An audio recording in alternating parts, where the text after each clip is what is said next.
ہم مومن کے لیے، میت کے لیے دعا کرتے ہیں. اب دعا کے علاوہ جو آپ کام کرتے ہیں اور ہم یہ سمجھتے ہیں کہ یہ میت کو ڈائریکٹ پارسل جا رہا ہے، یہ قرآن فرماتا ہے کہ ایسے نہیں ہے. کیوں؟ کہ کسی کا عمل کسی دوسرے کے کھاتے میں نہیں لکھا جائے گا. کسی کا عمل، بس نیکی آپ نے کی ہے، اجر مجھے ملے اس کا. یہ اس وقت تک نہیں ہوگا جب تک اس عمل میں میں بھی خود شریک.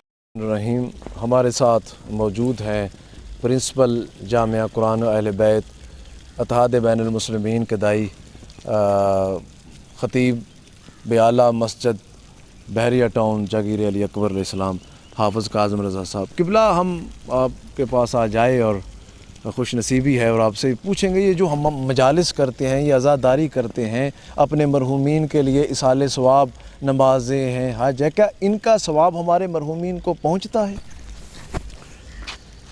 بسم اللہ الرحمن الرحیم. پہلی بنیادی بات تو یہی ہے کہ جو آدمی خود عمل کر کے جائے اس کا اجر بہت زیادہ ہے، لیکن سورہ یاسین میں موجود ہے کہ جو کچھ بھی ہم کرتے ہیں ان کے آثار آگے جاتے ہیں. اس کا جواب تو واضح لفظوں میں ہے. مجلس عزا ہو، تلاوت قرآن ہو، سورہ فاتحہ ہو، دعائے مغفرت ہو، یہ وسیلہ ہیں بخشش کا. قرآن و اہل بیت ذریعہ ہیں بخشش کا.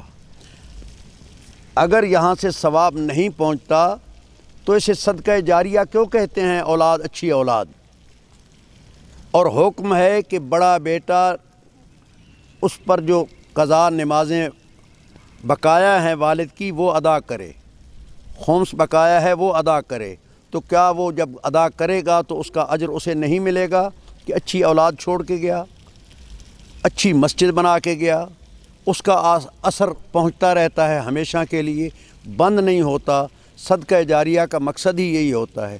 اب حج بدل کرایا جاتا ہے، دوسرا آدمی حج کر رہا ہوتا ہے اور اس کا حج ادا ہو رہا ہوتا ہے. یہ تو مسائل فقہ ہیں، ان میں انسان کو سوچ سمجھ کے عمل بھی کرنا چاہیے. اور اگر تلاوت کلام پاک اور دعا کا اثر وہاں نہیں ہوتا تو پھر ہم قبرستان میں معصومین کا فرمان ہے، وہاں لکھا ہوتا ہے، پوری دعا لکھی ہوئی ہے اہل القبور کے لیے، وہ دعا پڑھ کر جانا چاہیے. اور فاتحہ خوانی کا حکم ہے کہ بلکہ تلاوت کلام پاک کا حکم ہے کہ ان کے لیے تلاوت کلام پاک کی جائے. تو یقیناً اور خصوصی طور پہ محسن کے احسان کو یاد رکھنا. جس ہمیں یہ 25 دسمبر ہے، قائد اعظم نے ہمیں پاکستان بنا کے دیا. آج ہم نے جاگیر علی اکبر میں ان کا جامع مسجد الحسین میں ذکر بھی کیا، فاتحہ خوانی بھی کی. راجہ غضنفر علی، راجہ محمود آباد، حمید دی حبیب، جنہوں نے ابتدا میں پاکستان کو چلایا، تن من دھن خرچ کیا جناب خدیجۃ الکبریٰ کے نقش قدم پر چلتے ہوئے، ہم نے انہیں بھی آج خراج تحسین بھی پیش کیا، فاتحہ خوانی بھی کی. ہمیں فاتحہ خوانی کا کیا فائدہ اگر اثر نہیں پہنچتا؟ تو یہ مجلس عزا جو ہے ہم کرتے ہیں، آنسو بہاتے ہیں، یہ تو ہم یاد کرتے ہیں اس حسین مظلوم کی یاد کو کہ جس نے دین کو بچایا، جس نے ہمیں ایک خطہ پاکستان کا لے کر دیا. ہم اسے سلام بھی کرتے ہیں، خراج عقیدت بھی پیش کرتے ہیں.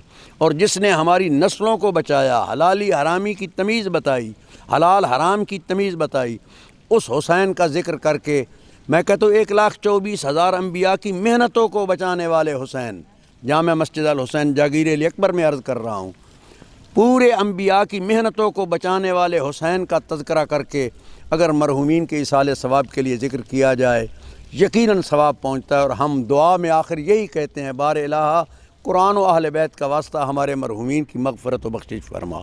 تو یقیناً یہ اثر ہوتا ہے. یہ ایک روایت بھی موجود ہے کہ ایک بچہ قرآن پڑھنے کے لیے، سیکھنے کے لیے گیا. پورا واقعہ آپ علماء سے سنتے ہیں. پہلے جاتے ہوئے عذاب ہو رہا تھا صاحب قبر پر، واپسی پر حضور نے ارشاد فرمایا کہ یہاں کھڑے ہو جاؤ. انہوں نے کہا جی پہلے تو آپ عذاب قبر فرما رہے تھے. انہوں نے کہا کہ اس کا یتیم بچہ تھا، اس کی ماں لے کر گئی ہے عالم کے پاس، انہوں نے اس سے بسم اللہ الرحمن الرحیم پڑھائی ہے. بچے کے منہ سے الفاظ نکلے بسم اللہ الرحمن الرحیم، خالق نے کہا مجھے اس کا بچہ رحمان و رحیم کہہ رہا ہے. بے شک اس کے باپ پر بے شک. عذاب ختم ہوا. اگر نہیں پہنچتا تو نہیں پہنچتا تو کیسے؟ بہرحال خداوند عالم کی ذات ہم سب کو معصومین کے احکامات صحیح انداز میں سمجھنے اور ان پر عمل کرنے کی توفیق عطا فرمائے.